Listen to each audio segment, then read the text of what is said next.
इसमें तो सही पूछिए तो रजिस्ट्रेशन निःशुल्क सरकार को कर देना चाहिए, मैं भी इस मत का हूँ, या नाम मात्र फीस लेकर के जो रजिस्ट्रेशन के लिए जरूरी हो कर देना चाहिए। हर जिले से बार काउंसिल का सदस्य का एक प्रतिनिधि होना चाहिए, जिससे हर जिले को अपना वो प्रतिनिधित्व वहाँ मिल सके। हर जिले कि 2500 रुपये रिकाल फीस के रूप में उसको उससे लिया जाता है, कहाँ तक ये न्यायोचित है, क्या कहेंगे आप? जी मेरे समझ से बिल्कुल गलत है, ऐसा नहीं होना चाहिए।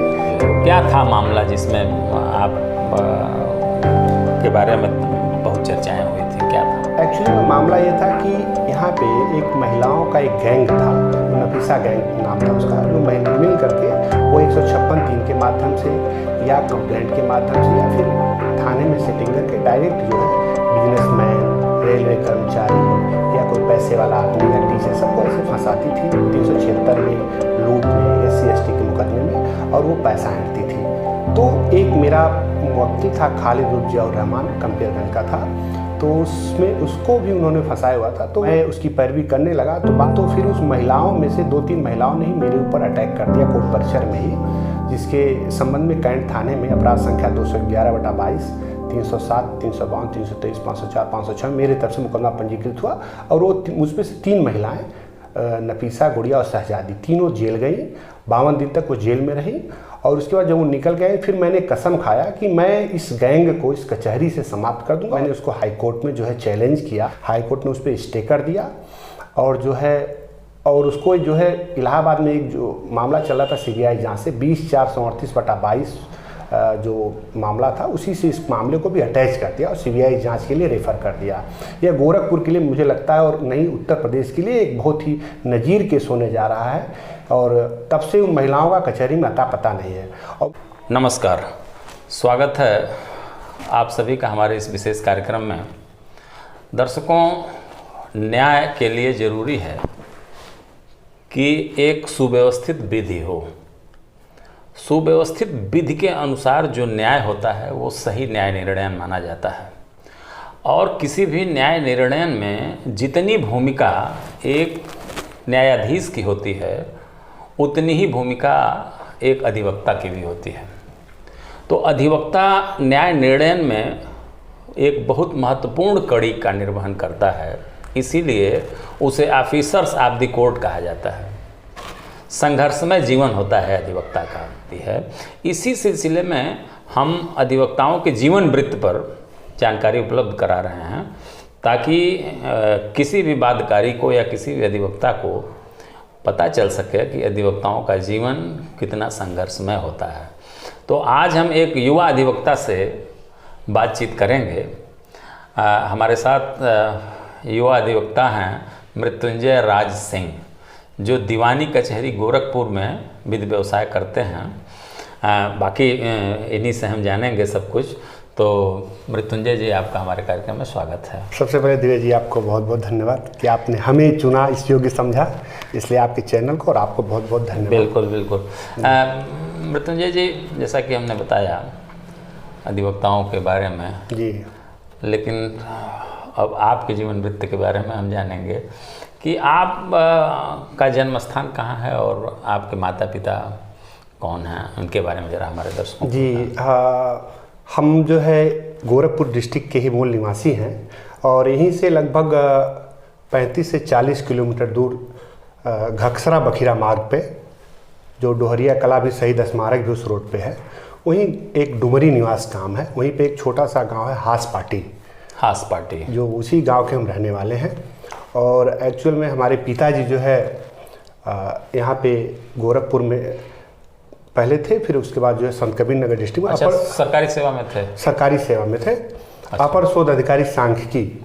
अच्छा। और जो है 2019 में वो रिटायर हो गए हैं, अब घर पे रहते हैं। अच्छा। छोटे भाई के साथ हमारे। कि माता जी का क्या नाम है? हमारे माता जी का नाम उर्मिला सिंह है। अच्छा, वो गृहिणी हैं? हाँ, वो प्योर गृहिणी है। अच्छा, भाई और बहन हैं? देखिए, हम 3 भाई और 2 बहन हैं। अच्छा। सबसे बड़े हम हैं। अच्छा। और हमसे जो छोटे दूसरे नंबर के हैं वो HCL में इंजीनियर हैं, इसमें जो है वो दिल्ली में है। और जो तीसरे नंबर के हमारे भाई हैं वो अनूप राज सिंह, दीपक नाम है उनका, वो जो है बिजनेस करते हैं, Raj poultry feeds and supplement centre करके उनका एक बिजनेस है। अच्छा जी। यानी 3 भाई हैं, 2 बहनें? 2 बहनें हैं। एक बहन की शादी हमारी हुई है देवरिया डिस्ट्रिक्ट में हुई है। वो जो उसके हस्बैंड जो है सूक्ष्म एवं लघु उद्योग मंत्रालय में डिप्टी मैनेजर हैं, और एक हमारे जो सबसे छोटे वाले बहनोई हैं वह जो है इनकम टैक्स डिपार्टमेंट में गोरखपुर में पोस्टिंग है, आशुतोष सिंह। अच्छा, थोड़ा सा मैं आपके पिताजी के बारे में और जानना चाहूँगा। पिताजी आपके कितने भाई थे? पिताजी हमारे जो है अकेले थे अपने माँ बाप के, और 3 बहनें थीं। अच्छा, मतलब अकेले हैं पिताजी और उनकी 3 बहनें? उनकी 3 बहनें थीं। अच्छा। और हमारे बाबा जो थे वो एक गांव के जो सरपंच थे। अच्छा। लेकिन पिताजी का जीवन हमारे काफ़ी संघर्षमय रहा, क्योंकि बाबा हमारे बहुत पहले, हमको लगता है करीब 1988 वगैरह में ही एक्सपायर कर गए। तो हमारे पिताजी का जीवन संघर्षमय रहा। हम 3 भाई थे, 2 बहनें थीं। सबको पढ़ाना लिखाना, उच्च शिक्षा देना, उसके बाद फिर सबको अपने पैर पर खड़ा करना। तो हमारे पिताजी ने काफ़ी योगदान रहा है, और बहुत ही लिविंग लीजेंड उनको हम कहेंगे। वो जो है वो मानव के रूप में देवता। तो आपकी जो पढ़ाई लिखाई शुरू हुई, जो प्रारंभिक शिक्षा जो शुरू हुई, वो कहाँ से शुरू हुई? जी, हमारी प्रारंभिक शिक्षा दीक्षा जो है हमारे गांव के एक प्राथमिक विद्यालय हास पाटी था, वहीं से कक्षा 1 से 5 तक पढ़ा, और 6 से 8 तक जो है जूनियर हाई स्कूल डुमरी निवास में पढ़ा। उसके बाद हाई स्कूल हमने वहीं पे हमारे एक वैदिक धर्म इंटर कॉलेज है, वहाँ से पढ़ा। और इंटरमीडिएट की पढ़ाई हमने जो है MP इंटर कॉलेज गोरखपुर से हमने किया। अच्छा, स्नातक आप कहाँ से किए? हाँ, स्नातक जो है हम गोरखपुर विश्वविद्यालय से, दिव्यनाथ डिग्री कॉलेज से, पोस्ट ग्रेजुएट कॉलेज से हमने BSc की डिग्री प्राप्त करी। और उसके बाद किस सन में? BSc की डिग्री हमने सन जो है 2000 में पास करी BSc की डिग्री। और विधि स्नातक? विधि स्नातक जो है, चूँकि हम कंपटीशन की तैयारी में इलाहाबाद थे कुछ दिन, तो हम विधि स्नातक थोड़ा लेट से किए। 2006 में हमारी जो डिग्री लॉ की डिग्री हमको प्राप्त हुई। तो आप BSc किए थे, तो लॉ का इरादा इसका मतलब आपका नहीं रहा होगा, क्योंकि BSc करके और उसके बाद तैयारी करना, BSc वाले लोग तो भाई जो है उनकी दिशा जो है पहले से तय कर लेते हैं कि हमको चिकित्सक बनना है, या अगर मैथ्स हैं आप तो इंजीनियर बनना है। तो क्या इस तरह का भी कुछ आपके दिमाग में था क्या? नहीं, जो है शुरू से जो है BSc की डिग्री हमने प्राप्त तो करी, लेकिन हमारा शुरू से ही जो है कॉन्सेप्ट क्लियर था, क्योंकि हमारे छोटे से गांव में एक भी अधिवक्ता नहीं थे। तो मुझे जब मैं आता था गोरखपुर में BSc करता था, तो जब अधिवक्ताओं को काला कोट पहन के और बेल्ट लगा के दीवानी कचहरी में देखता था, तो मुझे बड़ा शौक जगता था कि जो है कि मैं भी एक अधिवक्ता के रूप में अगर मैं आता तो इस पेशे में, तो बड़ा अच्छा लगता। और आज मैं अधिवक्ता हूँ। हाँ, नहीं बिल्कुल, मतलब कुल मिलाकर के आपकी सोच थी कि मैं अधिवक्ता बनूंगा। जी, और आप अधिवक्ता बने। 2006 में आप लॉ डिग्री किया। उसके बाद फिर मैंने LLM करा। अच्छा। और LLM जो है हमारा, हम सर्वोच्च स्थान प्राप्त करने के कारण हमको स्वर्ण पदक भी मिला था। अच्छा, LLM में? जी, LLB LLM दोनों में। अच्छा, गोल्ड मेडलिस्ट हैं आप? जी, हम गोल्ड मेडल हैं। अच्छा, कहाँ से आपने किया था जो विधि स्नातक? हम चूँकि इलाहाबाद में रहते थे, तो हमारे एक मित्र थे अजय सिंह, जो प्रतापगढ़ के रहने वाले थे। उनकी प्रेरणा से हम जौनपुर में TD कॉलेज जौनपुर से जो है लॉ किया, और वहीं से हमने LLM करा, वहीं से हमने जो है डिग्री प्राप्त करी। अच्छा, तो आप जो है गोरखपुर को ही आप फिर क्यों विधि व्यवसाय के लिए आपने चुना, सिविल कोर्ट गोरखपुर को? आप तो इलाहाबाद में थे, मान लीजिए, आप तो उच्च न्यायालय का भी चयन कर सकते थे। बड़ा अच्छा क्वेश्चन आपने किया। चूँकि शुरू से मैं मेधावी रहा, पढ़ने में ठीक ठाक रहा, तो मुझे लगता था कि जो है मेरे गांव में कोई अधिवक्ता नहीं। और जो है मैंने, अगर हमारा फेसबुक प्रोफाइल देखें तो मैंने उस पर लिखा हुआ है कि जो है मैं पेशे से एक अधिवक्ता हूं, और अंतिम पायदान पर खड़े व्यक्ति को न्याय दिलाना ही मेरा संकल्प है। तो ये मैं चाहता था कि मैं अपने गांव आसपास जो काफ़ी गरीब लोग हैं, उनको मैं जो है अपने पेशे से, अपने काबिलियत से उनको जो न्याय दिला सकूँ। इससे ये मेरा उद्देश्य था। इसलिए मैंने अपने गोरखपुर, इसलिए आप गोरखपुर, हमने गोरखपुर चुना। बिल्कुल, जिला न्यायालय को चुना, क्योंकि यहाँ लोकल लोग जो है अटैच रहते हैं। बिल्कुल, अपने स्थानीय लोगों की मदद करने की इच्छा थी हमारी, और आप जो है इसलिए यहाँ का चयन किया। आपकी शादी कब हुई? शादी हमारी 2008 में हुई। अच्छा जी। आपकी पत्नी कहीं सेवा में है? हमारी पत्नी जो है पोस्ट ग्रेजुएट है, वो जो है हिंदी से में है, और वो कुशल गृहिणी है। पहले शुरू में जो है वो प्राइवेट स्कूल में पढ़ाती थी, टीचर थी। अच्छा। लेकिन चूंकि वो हमारे पेशे को देखते हुए, और उन्होंने जो है गृहिणी के रूप में, चूंकि बच्चों की देखरेख करनी। ससुराल? हमारी ससुराल जो है कोल्हुई बाजार महाराजगंज में है। अच्छा जी। जी। बच्चे आपके कितने हैं? हमारे पास केवल 2 बेटियाँ हैं। अच्छा। और जो है मैं उनसे बड़ा खुश हूँ। और एक बेटी हमारी कक्षा 7 में पढ़ती है और एक बेटी कक्षा 3 में पढ़ती है हमारी। ये आप फौजदारी क्षेत्र से वकालत करते हैं या? जी, हम क्रिमिनल साइड से वकालत करते हैं। बिल्कुल बिल्कुल। तो वही है, तो जैसे क्रिमिनल साइड से वकालत आप करते हैं तो एक पीड़ित व्यक्ति आपके पास आता है। आजकल एक सामान्य सी बात हो गई है कि अगर कोई व्यक्ति पीड़ित है और अगर वो अपनी फरियाद लेकर के प्रशासन के पास थाने में जाता है तो उसकी सुनवाई नहीं होती है। जब वहाँ से वो पीड़ित होता है तभी वह जो है कचहरी की तरफ आता है। जी, तो किस तरह से आप उनकी मदद करते हैं, क्या कहेंगे आप? बहुत अच्छा क्वेश्चन आपने किया दुबे जी। ये जो है, सबसे पहले तो मेरा एकदम कॉन्सेप्ट बिल्कुल क्लियर है कि मैं सबसे पहले मेरे पास आता है तो चूंकि एक अधिवक्ता होने के नाते ये मेरी पारखी नज़रें उसको देख करके अंदाज़ लगा लेती हैं कि वो किस टाइप का आदमी है।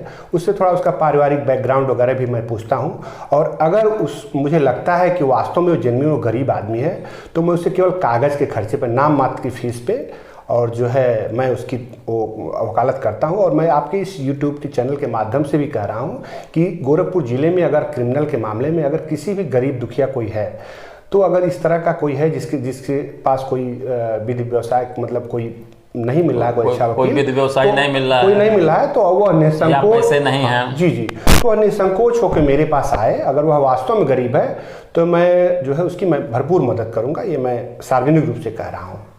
अच्छा मृत्युंजय जी, आपके दिमाग में पहले से ही आया कि हमको फौजदारी की वकालत करनी है, या फिर आप जो है आप बाद में आपने जो है इसको परिवर्तित किया किसी और साइड से, जैसे सिविल साइड से आप कर रहे थे या इनकम टैक्स में या तरह तरह की जो रेवेन्यू है, तो आप सीधे आप फौजदारी की तरफ आए या इसके पहले कहीं और भी आप किसी दिशा? जी जी, बिल्कुल बिल्कुल। जब हम LLB कर चुके थे तो हमारी चूँकि LLM की मॉर्निंग क्लास होती थी, तो मैं उस समय अपनी मॉर्निंग क्लास के बाद 10 बजे मैं खाली हो जाता था, तो मैं जौनपुर डिस्ट्रिक्ट कोर्ट में एक जाता था। तो वहाँ DGC क्रिमिनल पूर्व में रह चुके थे ब्रजनाथ पाठक, तो अच्छा। उनके अंडर में मैं क्रिमिनल की प्रैक्टिस LLM करने के दौरान ही मैं सीख रहा था। तो मुझे वहीं से ही जो है फौजदारी क्षेत्र में रुचि बढ़ी, क्योंकि वो काफ़ी अच्छे वकील थे और उनके अंडर में काम करके मुझे काफ़ी प्रेरणा मिलता था। तो मैंने वहीं से फौजदारी की वकालत चुनी। फिर यहाँ गोरखपुर आकर के मैं एक बड़े ही, हाँ, हमारे बार में पदाधिकारी भी रह चुके हैं, रमाशंकर उपाध्याय, मैं उनके अंडर में भी रहा और उनका सानिध्य मिला। बहुत ही अच्छे नेचर के व्यक्ति हैं और हमें गर्व होता है कि उनके जैसा गुरु मिला। वो सिविल साइड और क्रिमिनल साइड दोनों प्रैक्टिस करते थे, लेकिन अंदर मेरे कहीं न कहीं ये बात छुपी थी कि चूँकि मैं क्रिमिनल की प्रैक्टिस वहाँ शुरू में कर चुका था, तो मुझे लगता था कि मुझे जो तड़प थी कि मैं क्रिमिनल साइड से ही जाऊँ। तो मैं उनसे जब अलग हुआ तो मैं क्रिमिनल साइड से ही प्रैक्टिस करने लगा। तब से मैं रेगुलर यहाँ पे प्रैक्टिस कर रहा हूँ। तो फौजदारी की वकालत जो है, जैसे जो न्यू कमर हैं, जो नए बच्चे जो आते हैं, जी जी, उनके लिए कितनी मुफीद है, कितना बेहतर है फौजदारी का भविष्य उनके लिए? क्या कहेंगे जो नए लड़के आते हैं फौजदारी में प्रैक्टिस करने? देखिए, मैं आप नए लड़कों से मैं यही अपील करूँगा कि वो एकदम बिल्कुल उनका कॉन्सेप्ट बिल्कुल क्लियर होना चाहिए कि वो फौजदारी में जाना है कि सिविल में जाना है। ये अगर वकालत पेशे में आप स्पेशलाइजेशन करके अगर नहीं जाते हैं तो चूँकि कंपटीशन बहुत टफ हो गया है, तो ऐसे में बहुत ही दिक्कतें उनके सामने आएंगी। तो शुरू में ही उनको कॉन्सेप्ट क्लियर हो जाना चाहिए कि अगर उनकी रुचि IPC, CRPC, एविडेंस एक्ट और क्रिमिनल साइड से 138 एक्ट या जो क्रिमिनल लॉज हैं छोटे छोटे, उनके बारे में अगर उनको जानकारी है, थारो नॉलेज है, तो वो क्रिमिनल साइड को चुन सकते हैं। और अगर उनको लगता है कि उनकी ड्राफ्टिंग वगैरह ठीक है और बेहतर है तो वो सिविल साइड चुने। मुझे लगता है वो सबसे बेस्ट साइड रहेगा उनके लिए। मेरा ये मतलब फौजदारी में एक्सप्रेशन बेहतर होना चाहिए, क्योंकि जो है और सिविल में ड्राफ्टिंग बेहतर होनी चाहिए, क्योंकि प्रेजेंस ऑफ माइंड अगर नहीं है तो क्रिमिनल में आप टिकेंगे नहीं। मतलब कुल मिलाकर के क्रिमिनल की फौजदारी की वकालत भी जो है नए लोगों के लिए बेहतर है, बेहतरीन है और इसमें भी काफ़ी स्कोप है। बस आप शुरू में मेहनत करें। हमारे गुरुजी कहा करते थे, live like hermit, work like horse, साधु की तरह रहिए, घोड़े की तरह काम करिए। तो अगर आप ऐसा करते हैं तो निश्चित सफल होंगे आप। शुरू में तो आपको एकदम बिल्कुल आपको फोकस करना, आपको प्रैक्टिस पे, आपको, क्योंकि जो चीज़ें आप लॉ में पढ़ी हैं वो चीज़ें प्रैक्टिस में वो उससे अलग चीज़ें आती हैं। जैसे गैर हाजिर माफी दरखास्त लिखनी है, आपको जो है बेल एप्लीकेशन तैयार करना है, आपको जो है एडजर्मेंट देना है, तो आपको इन सब चीज़ों की, आपको जो है इन सब चीज़ों की व्यवहारिक ज्ञान होना चाहिए। और सीधे सीधे सबसे बड़ा सामना तो आपका आर्थिक मोर्चे पे होता है, क्योंकि शुरू में जब किसी के अंडर में आप सीखते हैं तो आपको ऐसा नहीं है कि आपको पैसा मिलने लगता है। आप शुरू में आपको अपना समय समय का इन्वेस्टमेंट करना पड़ता है, और आपको बहुत ही शालीनता से और बड़े छोटे का लिहाज करके, सीनियर जूनियर का लिहाज करके ही शुरू करनी पड़ती है प्रैक्टिस, तब आप लंबे रेस के घोड़े बनेंगे। मेरा उद्देश्य भी यही है। देखिए, अधिवक्ताओं से बातचीत करने का मेरा उद्देश्य भी यही है कि जब शुरुआती दौर में कोई लड़का कचहरी में आता है और जब उसे कुछ नहीं मिलता है तो उसे लगता है कि इसमें भविष्य खराब है, लेकिन अगर उन सारी चीज़ों को, सारी दिक्कतों को अगर झेलते हुए व्यक्ति समय देता है, एक निश्चित समय के बाद उसे पैसे भी मिलने शुरू हो जाते हैं। तो जब आपकी बात, जब एक हमारा जो दर्शक जो एक विधि व्यवसायी के रूप में अपना कैरियर शुरू करना चाह रहा होगा, अगर वो सुनेगा तो उसका उत्साहवर्धन होगा। निश्चित रूप से उसे लगेगा कि नहीं, एक समय सीमा पार करने के बाद हमें वो सारी चीज़ें मिल जाएंगी जो और लोगों के पास हैं। बिल्कुल। आपको क्रॉस एग्जामिनेशन की, जो डिफेंस साइड से वकालत करने का जो सबसे टफ पहलू है, आपको बहस और क्रॉस एग्जामिनेशन, ये जरूर आपको आना चाहिए। और क्रॉस एग्जामिनेशन में तो हम आने वाली पीढ़ियों से कह रहे हैं, जो नए अधिवक्ता हैं, कि उसमें सबसे पहले जरूरी है कि क्या चीज़ हमको नहीं पूछना चाहिए, आपको ये चीज़ आनी चाहिए। कुछ ऐसा कभी कभी होता है कि पूछना तो बड़ा आसान है, लेकिन क्या नहीं पूछना है ये बहुत महत्वपूर्ण है। क्योंकि कभी कभी कुछ लोग जो है, बड़े सीनियर लायर जो है, हमारे कुछ ऐसी चीज़ें क्वेश्चन पुटअप कर देते हैं जो उनके खिलाफ ही पढ़ा जाता है और बाद में उनके लिए दिक्कत पैदा होती है। और ये तभी आएगा जब आप किसी अच्छे सीनियर के अंडर में कुछ दिन समय देंगे, तभी आप इस चीज़ को जान बिल्कुल बिल्कुल। आप किसी अच्छे सीनियर के अंडर में रहें, और जब खाली हो तो चुपचाप जा करके किसी भी अच्छी कोर्ट में जब बहस हो रहा हो, सेशंस ट्रायल्स में या मजिस्ट्रेटियल ट्रायल में, पीछे जाकर चुपचाप खड़े होकर किसी भी सीनियर का बहस आप सुनेंगे या क्रॉस एग्जामिनेशन सुनेंगे, उससे भी आपको काफ़ी सीखने को मौका मिलेगा। इतना सुकून आपको मिलता है जब किसी फरियादी की फरियाद लेकर न्यायालय में जाते हैं या किसी प्रशासनिक अधिकारी के पास जाते हैं और उसे जब न्याय मिलता है, उसकी प्रसन्नता से आपको कितनी खुशी होती है, क्या कहेंगे? बिल्कुल, बहुत सही क्वेश्चन आपने किया। एक वकील के लिए इससे अच्छा क्या होगा कि जिसके लिए वो लड़ रहा है और बाद में उस चीज़ को साबित कर ले जाता है कि नहीं, हम बिल्कुल, हमारा क्लाइंट सही था और हम सही के लिए लड़ रहे थे। तो वो जो पैसा है वो मायने नहीं रखता, वो मायने वही रखता, उसकी खुशी, उसके चेहरे पर जो मुस्कुराहट होती है, वो देख करके तबीयत प्रसन्न हो जाता है। और यही हमको लगता है सबसे अच्छा इनाम हम लोगों के लिए मिलता है।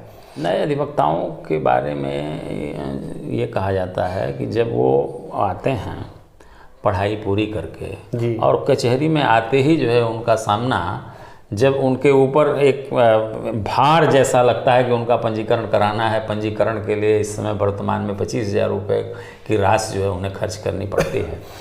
और अक्सर देखा जाता है कि बार एसोसिएशंस या अधिवक्ता संगठन उनके स्टाइपेंड की बात करते हैं। ऐसी स्थिति में क्यों ना, मेरा सवाल है आपसे कि क्यों ना ऐसा हो कि अधिवक्ताओं का पंजीकरण ही निःशुल्क कर दिया जाए, तो क्या कहेंगे आप इस पर जो है? जी बिल्कुल, बहुत सही क्वेश्चन आपने किया कि एक तो ला करने के दौरान ही काफ़ी आर्थिक बोझ तले दबा रहता है लड़का, फिर आता है प्रैक्टिस के, फिर 25 रुपये लगता है। बिल्कुल आपने सही क्वेश्चन उठाया। इसमें तो सही पूछिए तो रजिस्ट्रेशन निःशुल्क सरकार को कर देना चाहिए, मैं भी इस मत का हूँ, या नाम मात्र फीस लेकर के जो रजिस्ट्रेशन के लिए जरूरी हो कर देना चाहिए। हमें लगता है कि 3 साल की पढ़ाई किसी विश्वविद्यालय में 25,000 रुपया 3 साल का पूरा फीस भी नहीं लगता होगा, और यहाँ आने के बाद उसे लगा तुरंत जो है 25,000 रुपये की व्यवस्था करनी पड़ती है।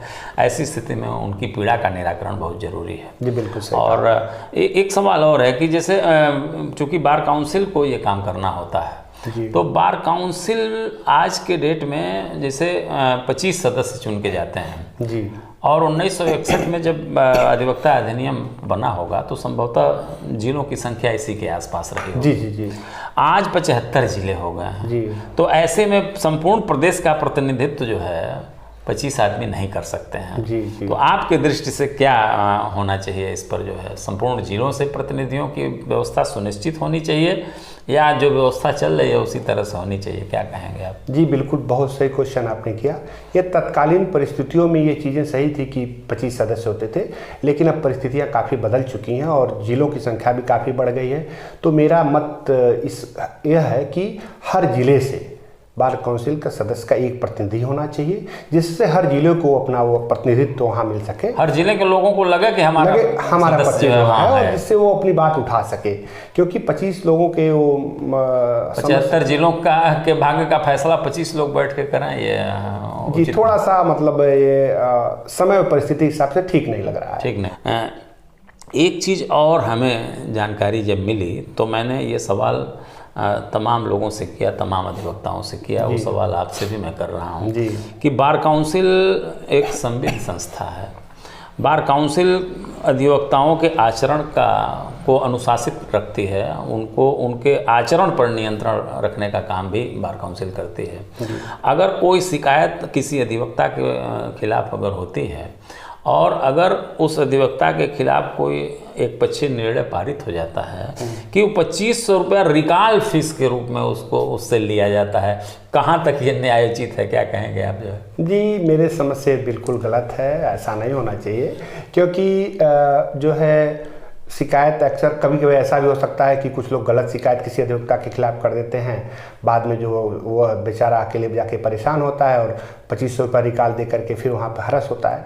तो ये सब चीज़ें नहीं होनी चाहिए, क्योंकि एक मात्र संस्था है, तो इन पे इस पर विचार करना। नहीं, अधिवक्ताओं के कल्याण के लिए संस्था काम करती है। जी। तो अधिवक्ताओं का शोषण नहीं होना चाहिए। शोषण नहीं होना चाहिए, जी बिल्कुल बिल्कुल, मैं सहमत हूँ आपकी इस बात से। बिल्कुल। अभी कुछ दिन पहले एक बहुत महत्वपूर्ण मामले को लेकर के आपका नाम उछला था।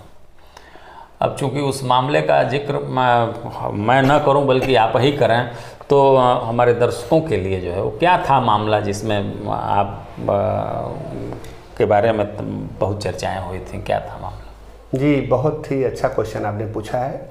और एक्चुअली में मामला ये था कि यहाँ पे एक महिलाओं का एक गैंग था, जो 5-6 महिलाओं का एक गैंग था, जो मिल करके, नफीसा गैंग नाम था उसका, जो मिल करके वो 156(3) के माध्यम से या कंप्लेंट के माध्यम से या फिर थाने में सेटिंग करके डायरेक्ट जो है बिजनेसमैन, रेलवे कर्मचारी या कोई पैसे वाला आदमी या टीचर, सबको ऐसे फंसाती थी 376 में, लूट में, SC/ST के मुकदमे में, और वो पैसा ऐंठती थी।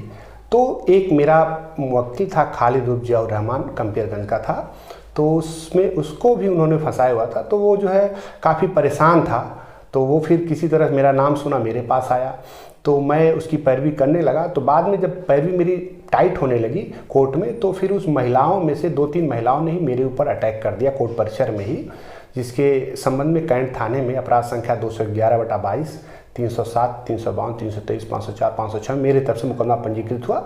और वो मुझमें से 3 महिलाएं, नफीसा, गुड़िया और शहजादी, तीनों जेल गई। 52 दिन तक वो जेल में रही। और उसके बाद जब वो निकल गए, फिर मैंने कसम खाया कि मैं इस गैंग को इस कचहरी से समाप्त कर दूंगा और एक जो है इस कचहरी के कचड़े को मैं साफ कर दूंगा। फिर मैंने उस मुद्दे को काफ़ी उठाया और उसके माध्यम से मैंने उसको हाई कोर्ट में जो है चैलेंज किया। और वहाँ पे हमारे सीनियर काउंसिल थे BP श्रीवास्तव, उनको माध्यम से हमने चैलेंज किया। हाई कोर्ट ने उस पर स्टे कर दिया और जो है, और उसको जो है इलाहाबाद में एक जो मामला चल रहा था CBI जांच से 20,438/22 जो मामला था, उसी से इस मामले को भी अटैच कर दिया और CBI जांच के लिए रेफ़र कर दिया। यह गोरखपुर के लिए मुझे लगता है, और नहीं उत्तर प्रदेश के लिए, एक बहुत ही नज़ीर केस होने जा रहा है।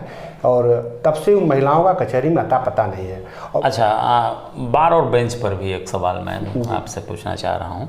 जैसे कहा जाता है कि बार और बेंच 2 पहिए हैं न्याय रूपी रथ के, और इनमें समन्वय होना चाहिए। कितना समन्वय आप देखते हैं? जी, बहुत सही कहा। ये एक बिल्कुल सही कहा कि बार और बेंच 2 पहिया है, लेकिन इस समय जो वर्तमान परिस्थितियां हैं, एक पहिया बड़ा हो गया है और जो बेंच का पहिया बड़ा हो गया है, बार का पहिया थोड़ा छोटा हो गया है हमारे कंडक्ट के कारण, हमारे अपने उसके कारण। तो हम लोगों को चाहिए, और हमारे बार काउंसिल को चाहिए, हमारे स्थानीय पदाधिकारियों को चाहिए, हमारे अधिवक्ताओं को चाहिए कि इस पहिए को भी उसके समानांतर लाएं, जिससे चलने में कोई परेशानी ना हो। क्योंकि जब दोनों पहिया डिसबैलेंस रहेंगे तो गाड़ी चल नहीं पाएगी और जो है न्याय सही से नहीं मिल पाएगा लोगों को। अधिवक्ता का धर्म है कि वो निश्चित रूप से बराबर पढ़ता रहे, नए नए कानूनों का ज्ञान पढ़ता रहे, नए नए किताबों को पढ़ता रहे, और जो है बिल्कुल बेंच से कदम मिला के चले, क्योंकि तभी वो सर्वाइव कर सकता है। अगर ऐसा नहीं करेगा तो फिर वो सफल नहीं हो सकता है। महिला अधिवक्ताओं का भी आगमन अब जो है कचहरी परिसर में, मतलब जिले स्तर पर महिलाएं भी अब तेज़ी से जो है विधि व्यवसाय के क्षेत्र में आ रही हैं। क्या कहेंगे आप, उनके लिए कितना बेहतर है ये विधि व्यवसाय? जी, यह जो है विधि व्यवसाय के लिए बहुत ही शुभ संकेत है। और चूँकि मैं 2 बेटियों का पिता हूँ, तो मुझसे अच्छा इस चीज़ को कोई नहीं व्याख्या कर सकता। बिल्कुल सही है। और हमारी बहनों को विधि व्यवसाय में आना चाहिए, बहुत ही अच्छा पेशा है। और गोरखपुर इस मामले में काफ़ी रिच है और काफ़ी हमारी बहनें प्रैक्टिस करने आ रही हैं।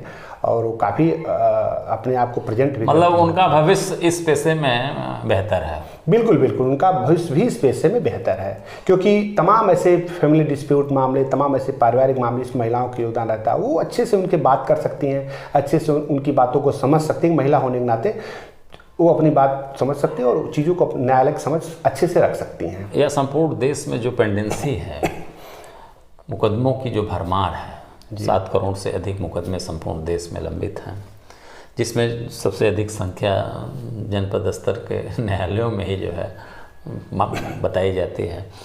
ऐसे में जो सुलह समझौता का माध्यम सर्वोच्च न्यायालय ने अख्तियार किया है, जो उसमें अब तो अस्थायी लोक अदालत भी एक परमानेंट कोर्ट के रूप में जो है काम कर रही है, लेकिन समय समय पर जो राष्ट्रीय लोक अदालतें आयोजित होती हैं उनके माध्यम से जो मामलों का निस्तारण होता है, उसके संबंध में आप क्या कहेंगे? किस तरह से पेंडेंसी को ख़त्म करने में ये कारगर साबित हो रही हैं? जी बिल्कुल सही कहा। राष्ट्रीय लोक अदालत जो है, चूँकि मेरे कानून में कुछ जो है ऐसे सेक्शंस हैं जो राज्य के विरुद्ध अपराध माने जाते हैं और कुछ समनीय प्रकृति के होते हैं। कुछ मामलों में ही उन मामलों में ही सुलह किया जा सकता है। तो हमारे एक कानूनी अड़चन भी आती है कि फौजदारी के मामलों में जो मतलब हम सुलह समझौते को उन्हीं मामलों को ले जा सकते हैं जो उस क्राइटेरिया में आते हैं, या फैमिली डिस्प्यूट के मामले हैं या पारिवारिक मामले, मैट्रिमोनियल। बाकी सिविल तो वो तो सुलह होते हैं, सिविल मामले हो जाता है। तो जो है राष्ट्रीय लोक अदालत को, तो मुझे चाहिए कि इसमें संसद को भी एक विधि पारित करना चाहिए कि थोड़ा सा कानून में शिथिलता देना चाहिए। थोड़ा इस उस अंग्रेजों के समय का बनाया हुआ कानून है, इस पर थोड़ी सी चेंजिंग करके उन मामलों को भी लाना चाहिए। जैसे 7 साल तक के जो सजा वाले अपराध हैं उनको भी अगर इस श्रेणी में ला दें तो मुझे लगता है कि राष्ट्रीय लोक अदालतों की जो सार्थकता है और केसों की पेंडेंसी भी कम होगी और जो मामले भी काफ़ी कम हो जाएंगे, ऐसा मैं मानता हूँ। क्योंकि एक चीज़ और चलते चलते आपसे मैं सवाल करूँगा, एक आखिरी सवाल, कि जो लड़के एक अधिवक्ता बनने की नीयत से कचहरी की तरफ देख रहे हैं, उनके लिए आपका क्या संदेश है? क्या कहेंगे उनको? मैं अपने सभी नए अधिवक्ता, अपने छोटे भाइयों से कहना चाहता हूं कि सबसे पहले तो वो कचहरी में उनका रजिस्ट्रेशन महत्वपूर्ण है कि वो रजिस्ट्रेशन अपना करा लें, क्योंकि बिना रजिस्ट्रेशन के आप विधि व्यवसाय शुरू नहीं कर सकते, सबसे पहला चीज़। दूसरी चीज़, आपको प्राइमा फेसी, आपको प्रथम दृष्टया आपको वकील दिखना चाहिए। तो वेल ड्रेस्ड हो, बिल्कुल वेल ड्रेस में हो, जो आपका प्रॉपर ड्रेस है उस ड्रेस में हो, बैंड पहन के आएँ और प्रॉपर अपने सीनियर के साथ समय दें। और एक हमारे गुरुजी कहते थे कि समय से पहले आएँ और उनके जाने के बाद जाएं। अगर इन सब बेसिक चीज़ों का ध्यान रखेंगे और कानून का जानकारी तो मस्ट है, अगर इन सब चीज़ों को ध्यान रखेंगे तो मेरे नए अधिवक्ता साथी जो हैं वो निश्चित रूप से सफल होंगे और जो है आगे चल के वो जो है अपना एक बड़े अधिवक्ता के रूप में अपना नाम रोशन करेंगे। जी जी जी, बहुत बेहतर तरीके से मृत्युंजय जी आपने जो है अपनी बात को रखा है। तमाम सारी बातों को हमारे दर्शक जानेंगे आपके माध्यम से। आपने अपना अमूल्य समय मुझे दिया, इसके लिए आपको बहुत बहुत धन्यवाद। जी बहुत बहुत धन्यवाद आपको द्विवेदी जी, और आपके इस चैनल को भी बहुत बहुत धन्यवाद कि कम से कम मुझे इस योग्य समझा कि मैं ये बात रख सकूं अपने अधिवक्ता। आपको भी बहुत बहुत धन्यवाद।